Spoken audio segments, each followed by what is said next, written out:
This is my friend Jonathan Wright. I've known John for 17 years. We used to be in a band together.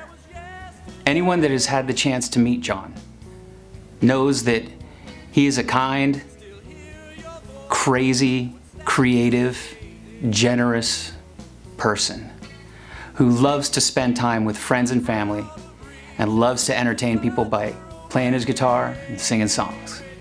I can guarantee that if you've only met John once or twice, if he wasn't smiling while he was talking to you, then he was making you smile. It's just the kind of man that he is. I was in a band with John for about 5 years, and it was a really great experience. I don't think we were really changing the world with the music that we made, but I think we had a great time kind of changing each other for the better. And there's some things that I am sure of that will be etched into my memory forever. And it was this glow that he had when we were on stage. As the drummer, I was often in the background. I was always in the background, let's be honest. And he would just do this thing where he'd be strumming his guitar and he would lean back as if we were just being blown away.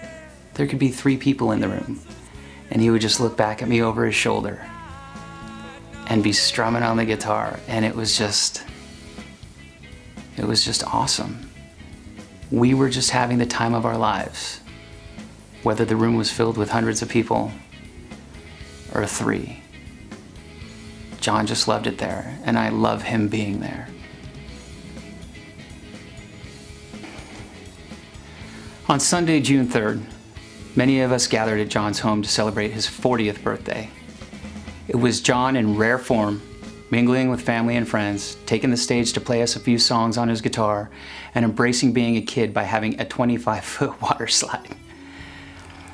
The party set off a week of celebration as John took time off of work to go camping. This would also be the last time that many of us would get to see him. 1 week later, John was finishing his camping trip when a freak accident happened. He was thrown from the back of a pickup truck and suffered a severe brain trauma. John is currently in a medically induced coma with the hopes that his brain swelling will decrease. He has great physicians surrounding him, and his family is doing what they can to be by his side as they travel from Cincinnati and beyond.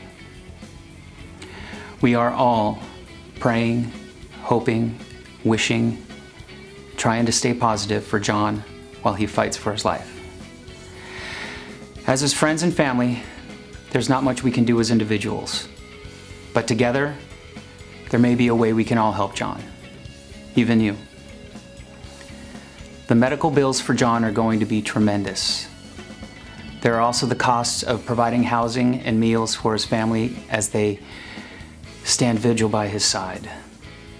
At the very most, you can help by donating whatever you can to ease the burden of these costs. But for those who cannot afford to donate, we only ask that you keep John in your thoughts and your prayers and pass on this message. Email it, post it, tweet it, share it in whatever way you can, and you'll be doing the greatest service of all.